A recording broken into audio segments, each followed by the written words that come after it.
Good evening. My name is TJ Owens, and I want to welcome you to episode 5 of The Pivot, an online live video podcast that focuses on holding space for conversations with equity at the forefront. Like I said, my name is TJ Owens. I welcome you on behalf of the Economic Development Department of the City of Austin.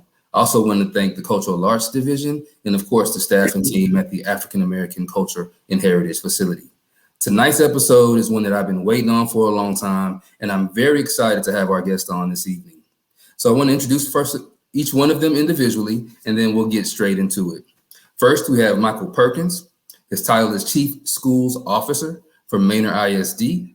We also have Jason Brown, who is the B.R.A.S.S Program Administrator at Austin Community College, and also John Bailey, who is the LBJ Early College High School Principal. Welcome to all of you gentlemen.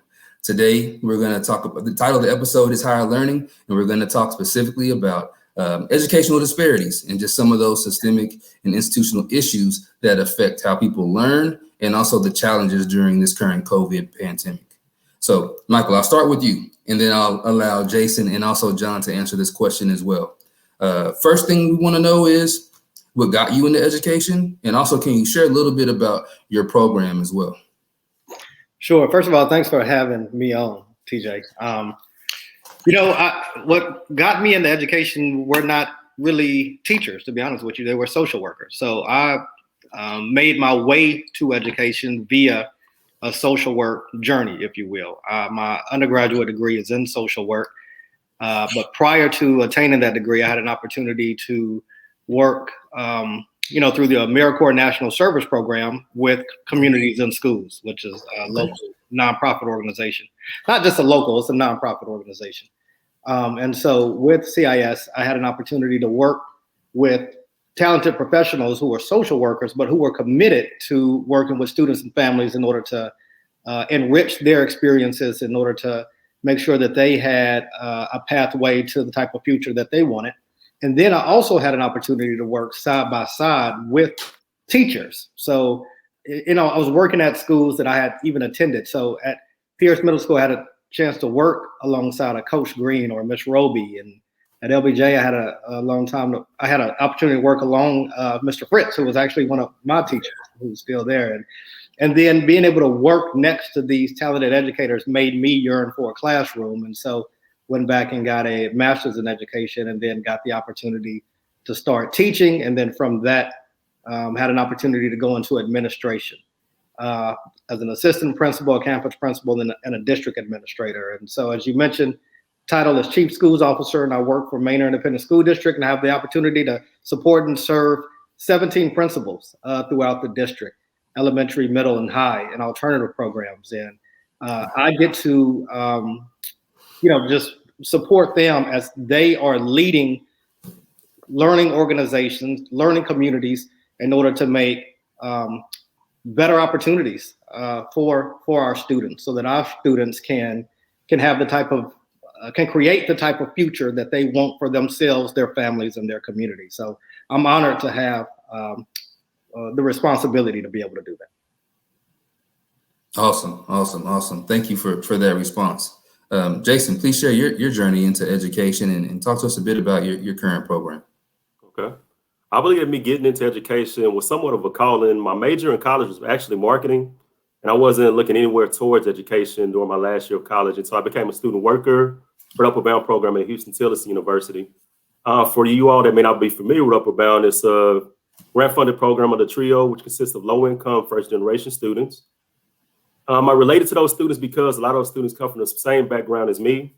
I enjoyed working with those students. I enjoyed helping those students reach their goals and share my experiences with them. This experience led me to another TRIO program after graduation by the name of Educational Talent Search, which led me to working with students at Dobie Middle School, Garcia Middle School, and LBJ High School. And I've been involved in education ever since, which is a little more than 15 years. My current position as program manager of the B.R.A.S.S program at Austin Community College. B.R.A.S.S, which stands for Black Representation of Achievement Through Student Support. B.R.A.S.S is designed to support the unique needs and interests of Black students in a higher education environment. Support measures include culturally relevant programming and workshops, college navigation assistance, mentoring from professionals, transfer tours, a sense of community through cohort learning, unique scholarship opportunities, and we're here for the greater Austin community. Awesome, awesome. Thank you. And John, please share your journey. Thank you for having us on here, TJ. So my journey into education is I had an opportunity to attend the University of Texas here in Austin. Once I graduated, I really didn't have a clear idea as to what career field I wanted to go into.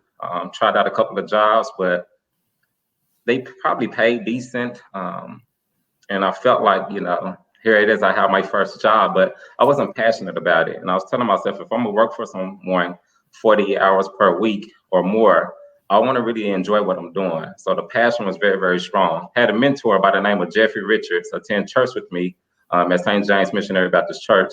And he shared with me about an opportunity. He said, you know what, John, you love playing drums. Have you ever thought about the idea of teaching students and kids how to play drums? I was like, no, sir, I never thought about that. Had an opportunity to interview to become an education assistant in Pflugerville AISD at Park Middle School. Started a drum line there. Then I fell in love with the students. So then I was like, you know what, let me become a certified teacher. Started teaching, taught for about 4.5 years. And at that time, I wanted to have more impact. It was all about how many students can I impact and be able to continue to help students excel. So I was able to get my master's in administration, and then I became an assistant principal, worked in Manor ISD, worked in Austin ISD, worked at a few middle schools and a few high schools. And I truly enjoy every day of working with students and working with staff members. So now I'm the proud principal at LBJ Early College High School, the J. And my mission is to make sure that I'm preparing opportunities for our students to excel as we promote college and career opportunities, working with the awesome Jaguar staff that are there. Awesome, awesome. No, thank you all for your responses. I love the fact that you all are really taking a charge in terms of being the heads of your various organizations or programs. It's good for kids to be able to see that they can feel as if going into the educational arena is not just a viable field, but also can really reap the rewards of taking on the impact of really having an effect on the community that's positive on a day in and day out. And, as we mentioned, I know that we were going to talk about just some of the disparities within education, some that we've either been subjected to or may even subconsciously even perpetuate on our own. So if you can, just maybe share an experience or even several experiences where you felt economic disparities at hand first, either as a student participating within the educational system, or maybe within from the capacity of being an administrator of your current programs. John? I'll give you two examples. So my first example is high school transitioning into college. At the high school that I attended, OD High School in Fort Worth, Texas. It was predominantly African American, honestly. Matter of fact, elementary, middle school, and high school, all the students pretty much had my same skin complexion. I was salutatorian at OD High School. I had an opportunity to attend the University of Texas at Austin. Had a 4.1 GPA, made straight A's, and so yeah, I was pretty confident in my academic ability, and I felt like school really wasn't hard for me until I got to UT freshman year, fall semester, and I received my the grades that I had made, and they were not nowhere near close to anybody's 4.0 anything. And I felt like I was about to be on academic probation. But then I realized, like, wow, I just did not feel prepared. But outside of that piece, in terms of being comfortable in a society or a culture that I was not familiar with, definitely played a factor as well. Here it is, I'm at a college, and I don't see many people that look like me. Yeah. And then when I started having conversations with other individuals, I realized that their upbringing and their high school and middle school experiences were completely different than mine. Yes, I was at the top of my class, but I felt like I was nowhere near prepared at the level that I should have been when I was relatively comparing myself to those individuals. So I realized the disparity piece at that part. But you know what? I was like, I got it together, had to learn some college readiness skills, how to figure out how to go to tutorials, professor hours, get in clubs and organizations, and was able to excel really quickly. So now, as an educator, as a principal, and serving a high school that's has a high level of socioeconomic disadvantaged students, I see it as well in terms of the resources and the support and the students that are there and working with the staff.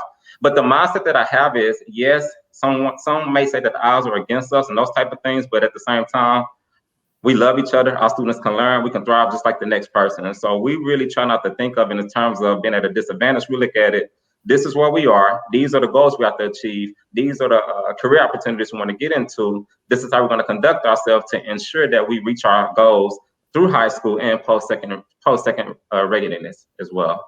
So that's my mindset from as a student and transitioning to my career. No, you're spot on. You're spot on. And I think what you're speaking to is really that inverse relationship between the achievement gap and the opportunity gap. And we're going to get into that in a few. So I like the way you're helping set us up for this conversation that we're going to have. Michael, if you don't mind, maybe share with us just kind of your exposure in terms of educational disparities, either, as a student or even as an administrator. Yeah, like Bailey, I feel like my first exposure to it was as a student, right? So attending LBJ High School, the J, as Bailey said earlier. Proud, yes. Exactly, proud Jaguar always. So I was not in it was the Science Academy at that time, was not in the Science Academy, was in the comprehensive program, but my counselor did at every opportunity. I didn't want it, but Coach Hayes is what I'm speaking of. He decided that I would be in, this class that was a magnet class. He put me in every magnet class that he could.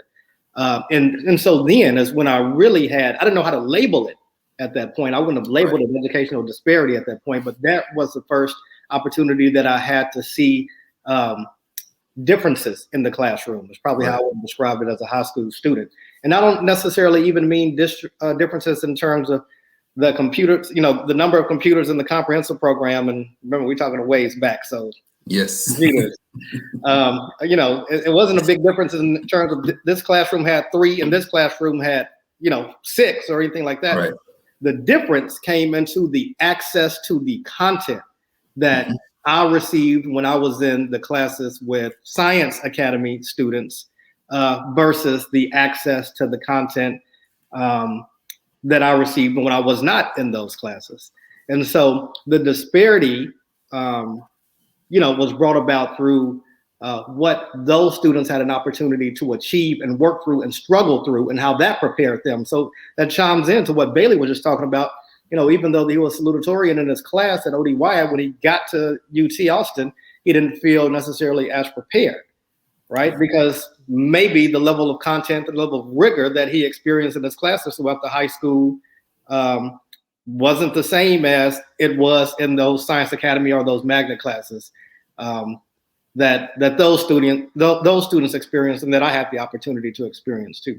And then as an educator, I also had an opportunity to work at a magnet school, Keeling Middle School. And I think when you are either attend or work at a magnet school, you really, at times can really make clear, what some of the disparities are. And so, there wasn't just disparities around the field trips that some students took versus other students, or the electives that some students had the opportunity to take versus other students. But again, that access to content and that rigor that I spoke about earlier. But even if we think about it, there are educational disparities around who has the opportunity to see themselves, see their likeness in the content and the library books, right? And the people you learn about on the walls, on posters. Who has the opportunity to see themselves? That creates disparity as well. When a group or groups have the opportunity to see themselves constantly and other groups do not. And then disparity is just caused by the trauma, right? Trauma caused by society. We know that the George Floyd trial is going on now, not the George Floyd trial, but the man who murdered George Floyd. So having constantly to experience the trauma through a society that is consistently attacking you and people who look like you also creates a trauma that creates disparity, because you're having to deal with that and people who look like you are having to deal with that while maybe other groups are not having to. No, I totally agree. And, and I actually had a similar experience, right? I remember attending Keeling as a magnet student and going to class and actually being a bit tardy and being told to go to the office, to be punished until it was known that I was a magnet student. Then it changed to go to class, just hurry, So you're absolutely correct when it comes down to the rigor, when it comes down to also, like I said, the access to the information and the content that is vital. When every student has a laptop versus having just one computer in the classroom for the entire student body for that period to use, it makes a difference, right? So I absolutely agree. But not to interrupt, but Jason, please share with us your experience in terms of your initial brush with educational disparities, either as a student or even as an administrator of B.R.A.S.S. Okay. As a student, my background is similar to as far as Mr. Perkins and Mr. Bailey just spoke of. I believe that I first felt educational disparities for the first time in high school in Lamar, Texas. I was an average student, but I wasn't in gifted and talented classes or anything like that. I had great teachers, but I believe that the resources weren't the same, and we didn't have the same funding through the AISD. A lot of students that were in GT were seen by the district as more college bound, I guess you can say, than a lot of us average students. It showed a little when I first got to college as far as preparedness. And I didn't feel I was prepared like other students that were in my classes. I was motivated to stay in college, even though I struggled like the first year, like a lot of students when they first moved to Austin, they discovered 6th Street. They don't measure your time well. And I was struggling academically as well. But the only motivation I had was mainly through my parents to not give up in college, because the only other choice was to join the military. So that motivated me to remain and stay strong in college. And I share my story with a lot of my students. I'm very transparent, and I make sure that they know about the resources that we have within ACC. And I always have an open door as far as discussing different things with the students and have them have a different outlook towards their future. Awesome. No, thank you for that response.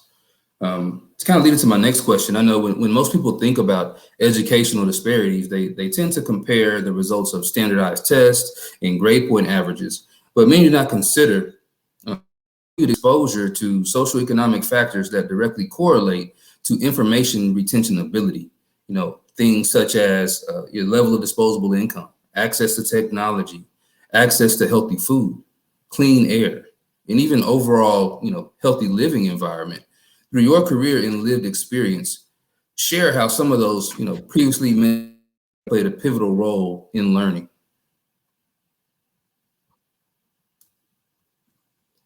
John, would you mind taking the lead on that one?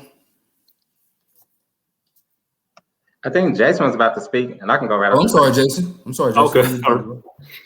Either way, I was just saying, like basically not having access to those previously mentioned resources that you mentioned may decrease student focus, and which cause their grades to suffer, which a lot of us see on a daily basis, and it'll cause them not to return to school.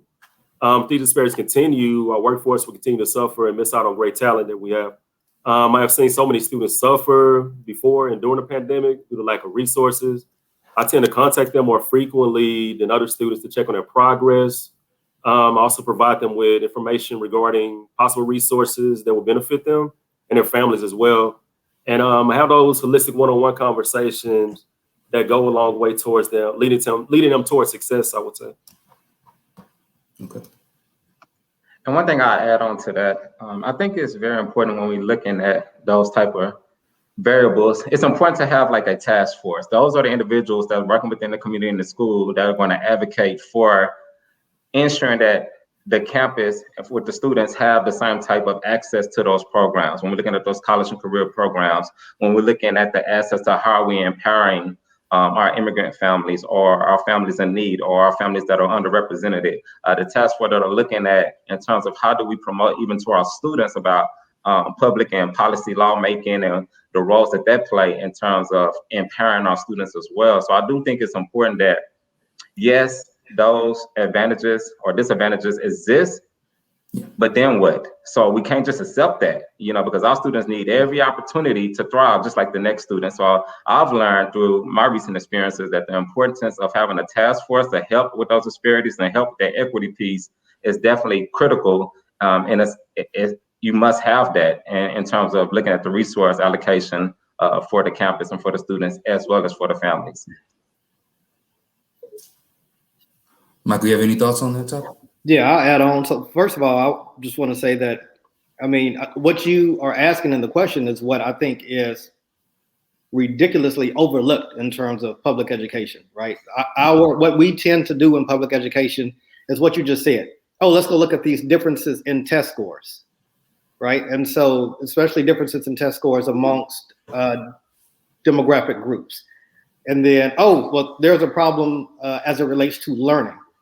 And looking at it that way is so short-sighted, right? And when policy is developed to attack the differences in test scores, it usually comes with blame amongst the students, blame to the teachers, the principals, and so on and so forth. And while all of those groups need to be, accountable and part of the achievement, it's not looking at, well, what are all the different factors that led to this difference in test scores? It wasn't just that a black student and a white student showed up in the same classroom, and the black student and the white student did a lot better job at listening and taking notes, and therefore could achieve greater results on the test. You know what I mean? Right. But that's how it's overly simplified when people are constantly talking about the achievement gap, as opposed to what are all the differences. And the achievement or the STAR scores or the test scores, that's the output, right? But what are all the differences in the inputs that leads to that difference in the outputs, like unequal access to healthcare. And when you're not healthy, that's going to affect you in the classroom. Unequal access to healthy food choices or the food period, and how that affects you in the classroom. Or as you mentioned, disposable income, or maybe if I'm constantly having to move from house to house, how does that affect me? And there are so many other factors. All of those different inputs lead to that quote unquote achievement gap. And then that's not even talking about just the funding disparities that there are between schools that have, say, like the schools that have a high percentage of wealthy students versus a high percentage of students who are considered low income. Those schools will be funded differently because we know that funding in the state of Texas and largely throughout the nation is based on property taxes. So if you live in a wealthy neighborhood, your school and your district will be funded differently than if you live in a neighborhood that is not as wealthy. So all of these differences in inputs are constantly at play. And then we try to fix the achievement gap with additional tutoring. Right. So I think we have to shift our mindset to one, acknowledge that it's these inputs that we have to address, and not just the number of standards that X kid learned versus, Y kid. And so we need to, Bailey mentioned the having a task force, but I agree with that. And it's really about wraparound services. Right. So if we're in a position to be an educational leader, instead of us trying to address the problem with tutoring, how can we make sure we provide families and students with more access to healthcare, healthy food, living options, job, workforce options, and so on and so forth? When we address that as a community, and we're constantly putting, a lot of onus on the schools to do that, but if we partner with community organizations and address those inputs, then we'll address that achievement gap as well. One thing I like to add to what Mr. Perkins was stating, and I agree with everything Mr. Perkins said, or Dr. Perkins, everything that you stated. Okay. But there's one critical thing I do have to mention. As we was looking at advocating for, the high quality access, advocating for the professional development for teachers, advocating for the resource funding and allocations. But there's one dynamic that's really, really critical. And I've seen it from one end of the spectrum to the next. And that's the relationship between teacher and student, and in terms of student outcomes, that dynamic. And that's very, very critical that we look at that. So as building leaders, as educators, we have to make sure that we are looking at how are we supporting the teachers, and then the teachers are having to look at what is that relationship and the dynamic between teacher and student, because that one teacher can be the difference between that student overcoming all of these odds, overcoming all these obstacles, overcoming all these stereotypes, and being successful rather than the other. So I think that piece is really, really critical. And that's when it comes to that culturally responsive training and just that relationship building at that level. But I think that teacher and student relationship is so powerful. I've seen so many testimonials from students who say the only reason why they didn't give up on school and drop out and become just another student who didn't thrive was because of one person who's typically a teacher. And so teachers, it's important as leaders, we empower teachers and help them truly realize how much value and how much power that they truly have in working with students who probably have a terrible home life. School is probably their safe haven, but they come to school to connect with that one teacher and for that one class experience. No, I totally agree with everything that all of you all have shared thus far.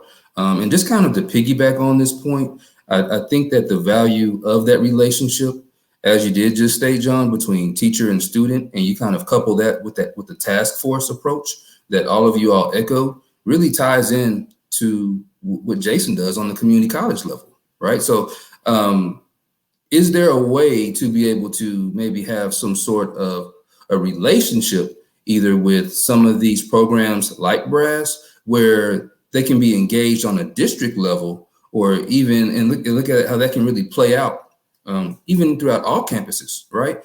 What are we doing, especially within this state of this pandemic, to really continue to address that, right? We have to really shift how we kind of can mobilize, right? How we can kind of galvanize first, right? Come together. And I think that's really what we're saying is, how do we do this? How do we do this? And I think that's something that I think is worth a conversation for sure, right? How can these different either school districts or even campuses say, hey, you're right, we do need to have more wraparound services, but what does that look like? And how can we institute it? And maybe what are even some tools through these wraparound services that can be implemented through the teachers that are having that chief relationship with some of these students, you know, and giving some of those teachers that power and that latitude to walk into that space by equipping them with the resources to be able to operate in that way. So I love it. I love being able to have these types of conversations. Hopefully these are the things that really kind of spark everybody's wheels to get in motion and kind of can help people want to work together collaboratively, be it on a district level, on a campus level, and really be able to try to coordinate some of these efforts between the different campuses and the different levels of learning and learning capacities. One thing I did want to kind of get into that really ties directly into what we're talking about is, you know, self-advocacy and advocacy for students. You know, that's a big thing right now, especially because we've gone to so much of virtual learning for kids on all levels, you know, from kindergarten through college now. That's really the number one way in which folks are receiving information in terms of education. So with that being said, can you all talk about maybe some ways in which people that, one, have kind of through this podcast come to a realization that they've been subjected to some educational disparities, and then how can they in turn advocate either for themselves or even for someone who they're supporting that's going through the current learning environment?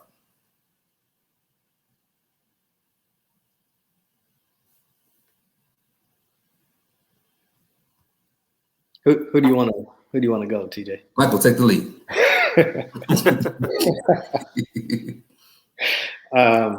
So you're basically saying, like, what do we do in order to advocate for these learners who are in this new space, right? A virtual learner, and how do we, you know, work with them in order for them to still be successful?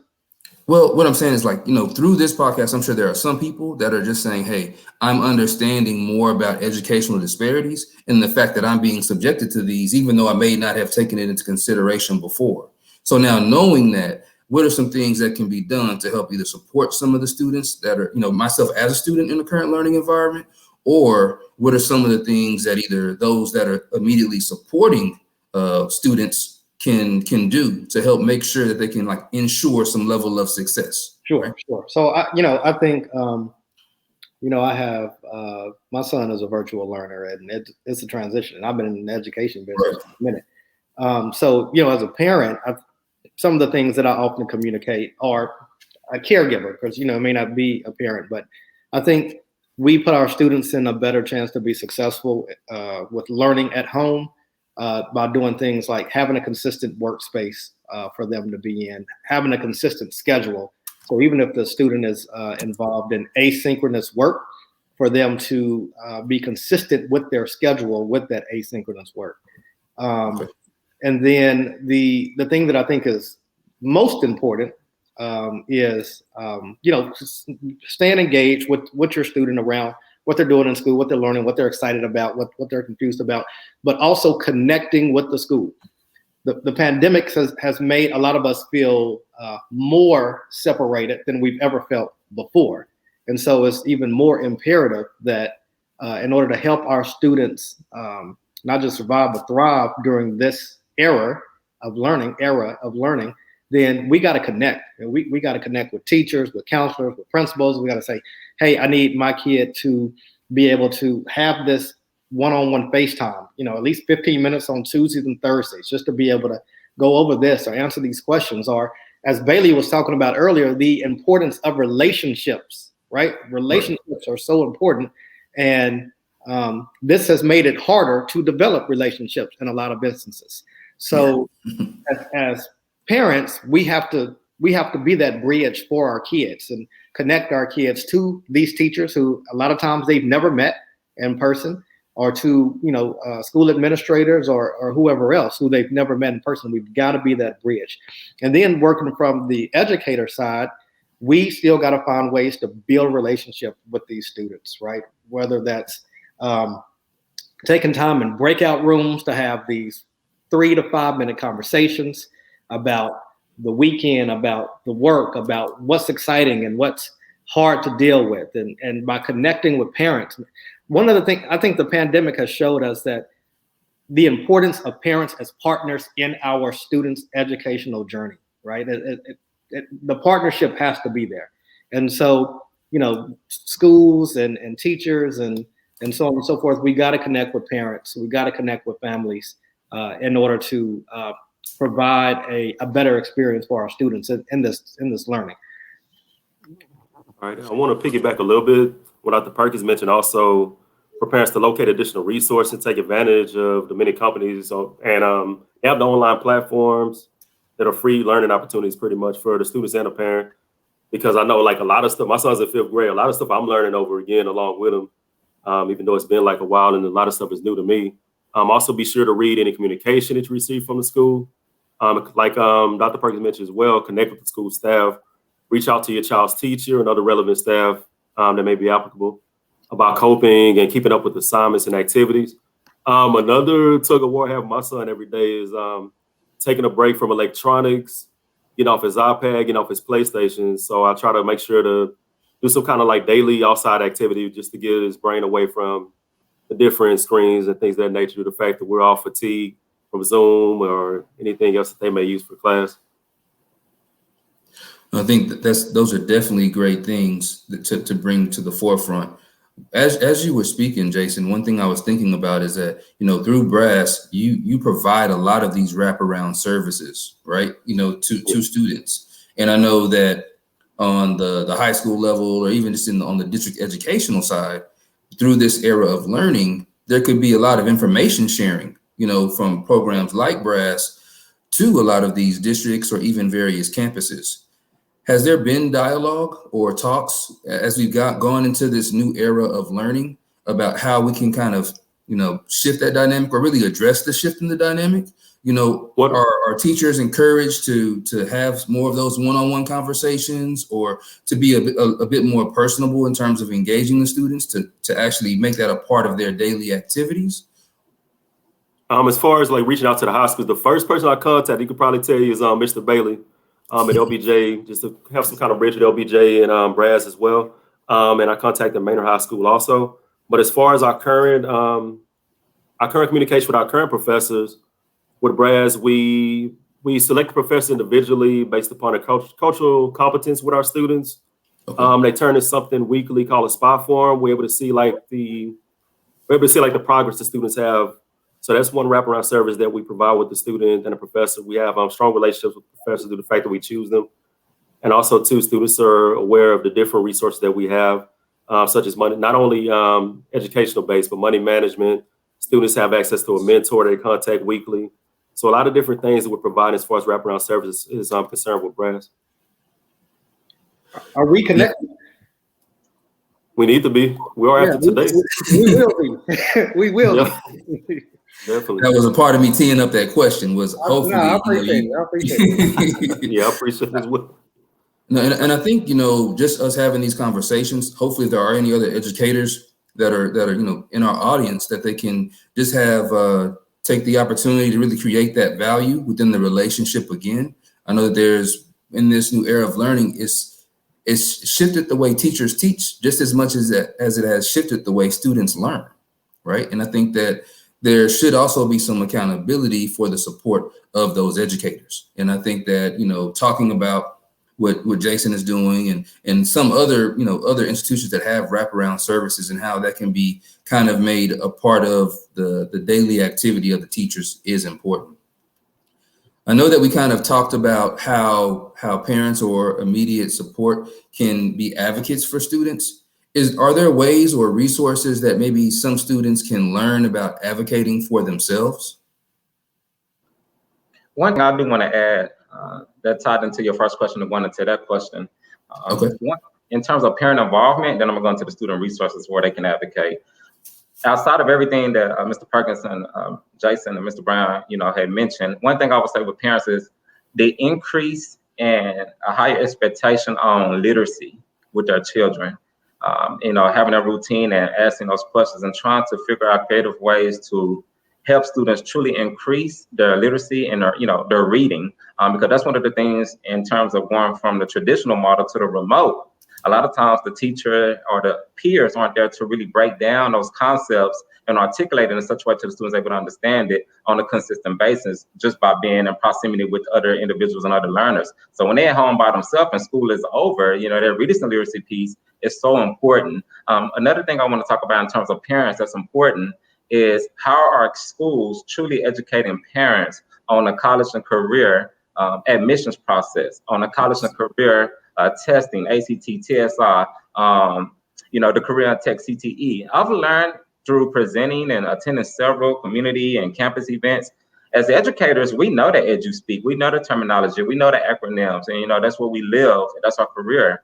But are the parents truly able to break that down, or are we explaining and articulating enough to our parents to really understand, and then able to turn it around to their child to make sure that their child is on pace to graduate, but not only graduate, have a college and career plan in hand. So I always think about how can we better partner with our community and our parents to help them through that process. And then the last thing I'm talking about in terms of how can students advocate for themselves, that's where the counselors, administrators, the teachers, all stakeholders in the school had to continuously figure out ways of sharing those resources with the students on a continuous basis, make sure that students understand it to the point to where they understand that they have a plan that they take an ownership of and tracking that plan like a checklist in terms of making sure that they meet those credentials and those expectations to build up the students, and also breaking down the why.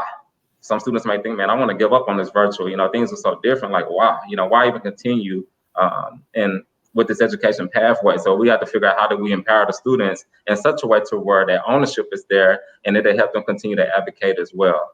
And like one thing I do want to say, so important during this time that parents remain in the know, that schools and campuses are figuring out multiple ways of how they're communicating, but not only the output, what input are you receiving as well? The communication has to be dual. And that's one of the things that is challenged, and we don't have it perfect, but we're consistently trying to improve our communications dual from campus to community and from community to campus to stay connected. Yeah, and that's important because what that also connotes is that we're not these experts over here and we're just going to be feeding you information, but you're experts too in your community, in your home, in your fields, and so on and so forth. And so we need that information from you in order to make sure that we can provide the best pathway for your scholar. But what Bailey, I also want to touch on what Bailey said that was so important. Like, how do we make sure that, so when you come from a family of, folks who went and graduated from college, the routine or the journey to get there is illuminated. You know what steps to take in order to get there. You know what I mean? However, if you're first gen, then the language, the steps, all of that is not there. So, what Jason was talking about with B.R.A.S.S, and I know we've all interacted with Abbott as a part of our career. And, we partner, we have big partnerships with Breakthrough Central Texas and Manor as well, which is also focused on providing a clear pathway to college for populations that are traditionally underserved and first generation college attendees. But Bailey's right. We've got to make sure kids from elementary school go visit college campuses, understand what admission is, understand how you start saving money to get there. What are the type of hurdles you're going to have to jump in order to get there, from testing to applications. Understand that they need to get involved in, clubs and extracurricular activities and so on and so forth, and do all that based off of what their ideas are, no matter how many times they change, what their ideas are for a career that they may have. All right, you want to be this? Well, let's look at these schools who specialize in this. Now let's backtrack all the way to second grade. Yeah, you're in second grade right now, but we're going to start working on this right now. And then at the same time that we're developing that college pathway, as Bailey said, that career pathway too. So, I really value CTE and investing in CTE programming and students graduating with high school with industry-based certifications. So yes, that they can go right into the career field and make money if that's what they choose to do. Maybe you don't want to go to college right away, and that's cool. We're still going to give you the tools you need in order to go make money or go make a career right away. And then you may decide that you want to add on to that later. So like the early college high school program at LBJ and at Manor, those are opportunities for kids to get in and earn credits and earn associate degrees before they graduate.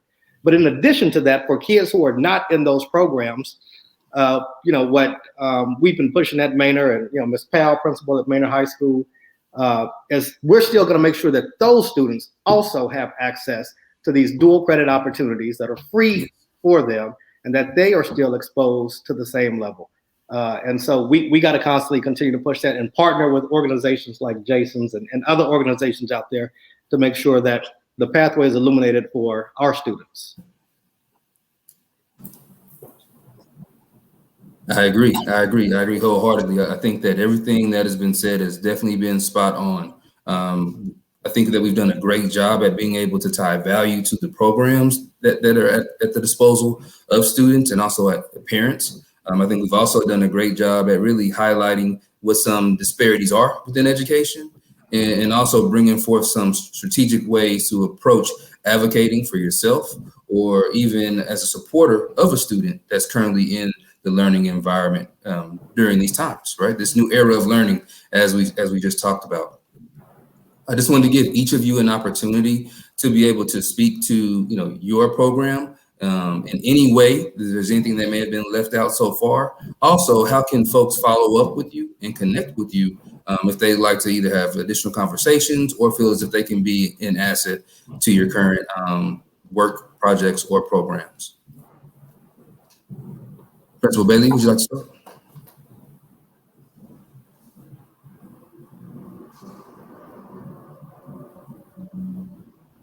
Sorry about that. So ways to connect with me, you can visit our website, lbjechs at austinISD.org. Feel free to email me, john.bailey, jon.bailey at austinISD.org. And we also have a Facebook account, LBJ Early College High School, Instagram, and Twitter, to feel free to connect with our campus. One thing I do want to say about our program, I'm super excited for post-pandemic, post-COVID, when we have our students back in the campus and we get past this pandemic phase of learning.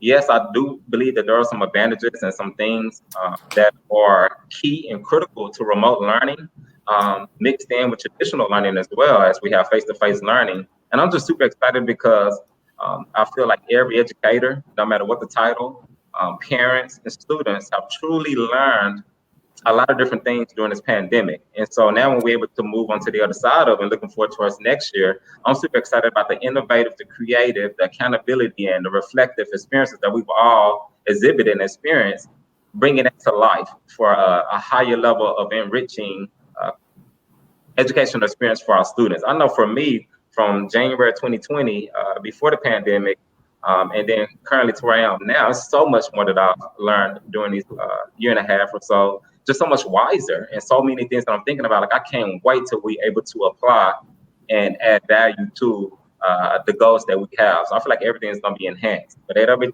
Early College High School, we focus on one thing: preparing our students for college and career readiness. We have our early college program. We have our P-Tech Health Care Science program. We have our various CTE strands of program of study, and trying to make sure that our students are fully prepared, graduate and fully prepared for life after graduation.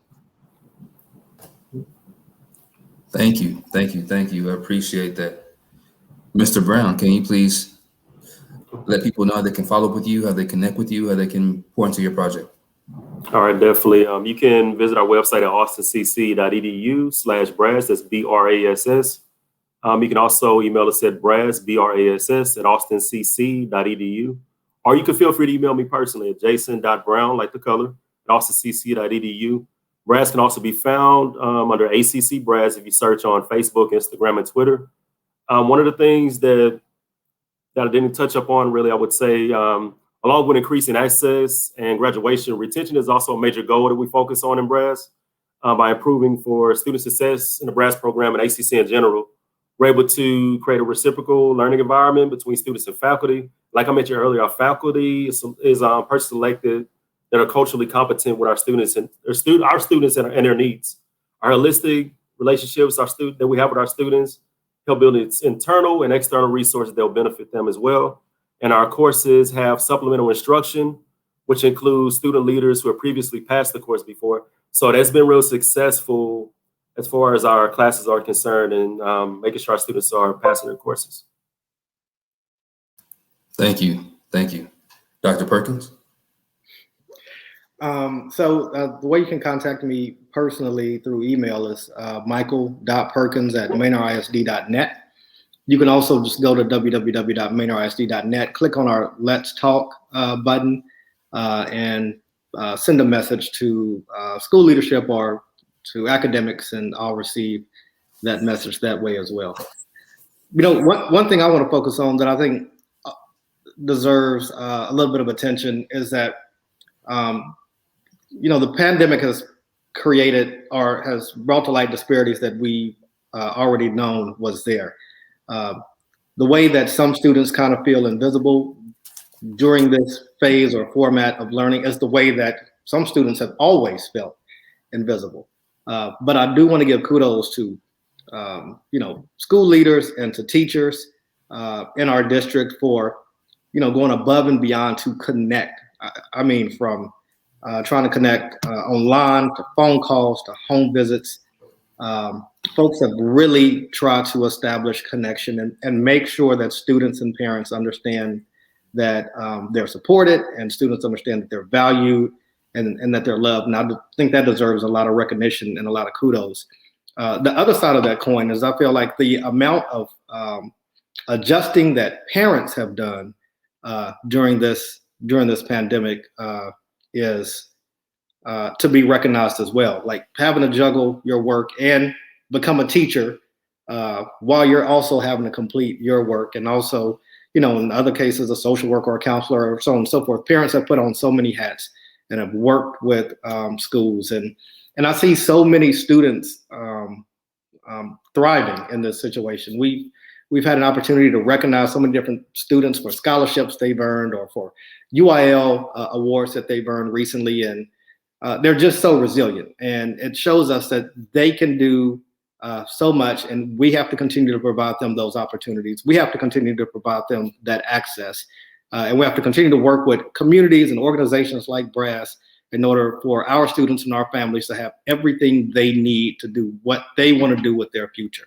And I'm really proud of our educators in our district for working hard in order to make sure that happens.